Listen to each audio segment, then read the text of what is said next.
हमारे भारतीय समाज में पहले के समय में कुछ ऐसी कुप्रथाएं प्रचलित थी जिनके वजह से हमारा भारतीय समाज आज भी बदनाम है, और उन्हीं में से एक कुप्रथा थी जिसे कहा जाता था शुद्धिकरण। बेसिकली इस प्रथा में क्या होता था कि जो भी हमारे SC ST फैमिली के लोग हैं, उनके घर में किसी भी बहन या बेटी का विवाह होता था तो उस बहन या बेटी को 3 दिनों तक अपने पति के घर में जाने के बजाय किसी ब्राह्मण के घर में जाकर शारीरिक सेवा देनी होती थी, ताकि उनका शरीर शुद्ध हो सके और उसके बाद वो अपने पति के घर जाती थी। और हमारे एक दादाजी हैं जिनका कहना है कि इस प्रथा का अंत किया गया था अंग्रेजों के द्वारा 1819 में। 1819 में शुद्धिकरण पर रोक अंग्रेजों ने लगाया। तो दादाजी जिस समय की बात कर रहे थे उस समय हमारे इंडिया के जो गवर्नर जनरल थे, उस टाइम प्रधानमंत्री नहीं होते थे, अंग्रेजों के टाइम की बात है, वो गवर्नर जनरल होते थे जो कि पूरी कंट्री को चलाते थे। तो उस समय जो गवर्नर जनरल थे वो थे हमारे लॉर्ड विलियम बेंटिक। बेसिकली ऐसा होता था उस वक्त कि अगर कोई भी नियम अगर वो समाप्त करते थे तो उसे एक लॉ के तहत समाप्त करते थे, एक कानून बनाकर समाप्त करते थे। उनका भी एक सिस्टम था, ऐसा नहीं है कि वो कोई भी आदेश दे दिए, वो राजा महाराजा थे, एक आदेश दिया और सेनापति जाओ वो काम करो, वैसा नहीं होता था। वो भी नियम से चलते थे, उनकी एक पूरी संसद थी, वो एक नियम बनाते थे, उस नियम को पारित किया जाता था और उसके बाद फिर उस नियम के तहत चीजों को हटाई जाती थी। और जितने भी नियम बनाए थे अंग्रेजों ने, एक एक नियम का रिकॉर्ड आज भी भारतीयों के पास मौजूद है। आप खुद इंटरनेट पर सर्च करके देख सकते हैं। बेसिकली हम सर्च करके ही देखने वाले हैं कि क्या ऐसा कोई नियम था। बेसिकली गूगल पर जब हम सर्च करते हैं शुद्धिकरण प्रथा करके, तब कुछ ऐसे रिजल्ट्स हमें देखने को मिलते हैं। जब कोई शूद्र विवाह करता था तो पत्नी को पहली 3 रातें पति की बजाय किसी ब्राह्मण के साथ गुजारनी पड़ती थी। यह नारी शुद्धिकरण कहलाता था। इसे अंग्रेजों ने अपने कार्यकाल में समाप्त किया था, और उन दादाजी के अकॉर्डिंग जिस कार्यकाल में समाप्त किया था वो कार्यकाल हमारा था 1819। तो हम यहाँ सर्च करते हैं विकिपीडिया, क्योंकि हम ट्रस्ट तभी कर सकते हैं किसी नियम पर जब वो विकिपीडिया में देखने को मिलता है, क्योंकि विकिपीडिया हर घटना को, हर एक्ट को ऑफिशियली अपने आप में दर्ज करता है। यहाँ शुद्धि देखने को जरूर मिलती है, मगर ये शुद्धिकरण से बिल्कुल डिफरेंट है। तो इस पूरी आर्टिकल में शुद्धिकरण का कोई भी लेना देना नहीं है। जिस शुद्धिकरण की हम बात कर रहे हैं उस शुद्धिकरण का इसमें कोई लेना देना नहीं है। यहाँ हम और नीचे आते हैं तो और भी कई सारी चीजें हमें देखने को मिल जाती हैं, जैसे निकाह हलाला क्या चीज है, या फिर यहाँ शूद्र स्त्रियों का शुद्धिकरण।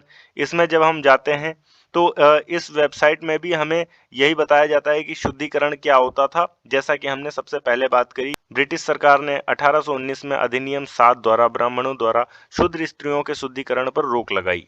अब हम यहाँ पर सर्च करते हैं अधिनियम 7 और देखते हैं हमारे पास क्या आ रहा है। तो यहाँ पर 1890 एक्ट 7 इंडिया, यहाँ पर अगर हम देखते हैं तो यहाँ पर भी यही चीज बताया जा रहा है हमें।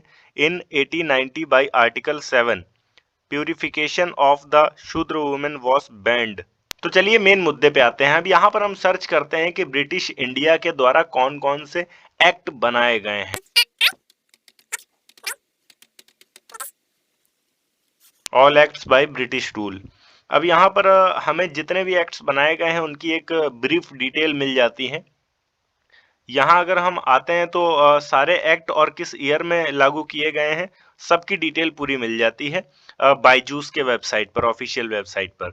यहाँ पर हिंदू पर्सनल लॉ 1772 में है।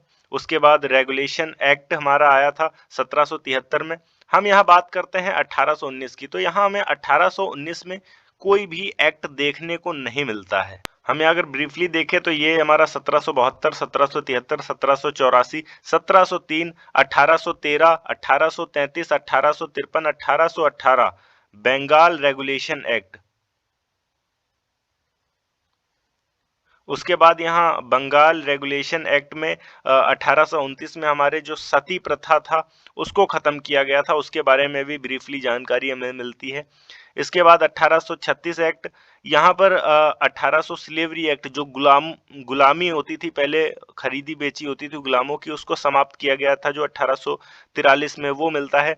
1850, 1856, 1858, 1860, 1860, 1870, 1871, 1872, 1872, 1873, 1874, 1877, 1878, 1881, 1882, यहाँ पर कहीं पर भी हमें 1819 का कोई भी एक्ट नहीं दिखाई देता है। और यहाँ अगर हम बात करें 1919 की, कि हमारे जो दादाजी थे उनसे गलती से निकल गया 1819, एक्चुअली वो 1919 बोलना चाह रहे थे, तो यहाँ 1919 में हमारा रॉलेट एक्ट आया था। तो कुछ ऐसे आर्टिकल्स हैं जहां पर यह बताया गया है कि शुद्धिकरण क्या होता है, और कुछ वीडियोस भी बनी हैं इस पर कि शुद्धिकरण क्या होता है।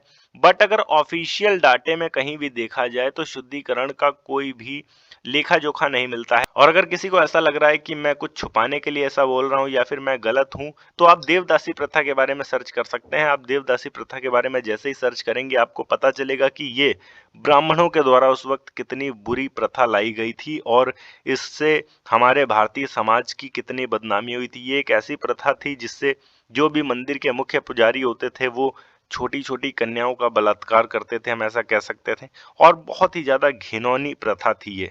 आप बोलेंगे तो इसके बारे में मैं ब्रीफली वीडियो बना दूंगा। देखिए, यहाँ मैं किसी को गलत नहीं बोल रहा हूँ, और सच कहूँ तो मैं बाबा साहब अम्बेडकर का बहुत बड़ा भक्त हूँ। बाबा साहब अम्बेडकर के कहे हुए कई सारे रास्तों को फॉलो करने की मैं कोशिश कर रहा हूँ। शिक्षा वो शेरनी का दूध है, जो पिएगा वो दहाड़ेगा। उनके जैसा महान व्यक्तित्व अब भारत को शायद ही कभी मिले।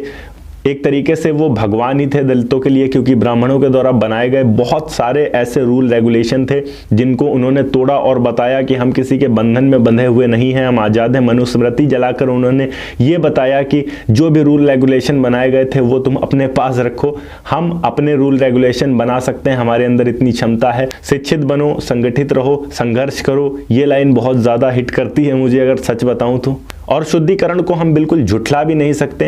हो सकता है भारत के किसी कोने में ऐसी कोई प्रथा चलती हो जिसे एक टाइम के बाद जब हमारा समाज समझदार हुआ तो इसे समाप्त किया गया। मैं इसके भी खिलाफ नहीं हूं कि ऐसी कोई चीज़ थी ही नहीं, पर ऑफिशियल तौर पर इसका कोई भी डाटा नहीं मिलता है जिससे हम ये कह सकें कि ऐसी कोई प्रथा थी। जो भी डाटा मिलता है वो ऐसे वेबसाइट्स का है, ऐसे आर्टिकल्स का है जो कि रैंडमली है, कोई भी लिख सकता है। अब कोरा एक ऐसी वेबसाइट है जिस पर कोई भी अकाउंट बनाकर कुछ भी लिख सकता है, उसको पूरी आज़ादी है। तो कोरा से हमें एक आर्टिकल मिला है। इसके अलावा कुछ ऐसे वेबसाइट्स मिले हैं जहां पर कोई भी अपना डोमेन नेम लेकर आसानी से एक आर्टिकल लिख सकता है। बायजूस, जो कि एक वेरीफाइड प्लेटफॉर्म है, वो अगर कुछ गलत छापता है तो उसके ऊपर तुरंत एक्शन लिया जाएगा।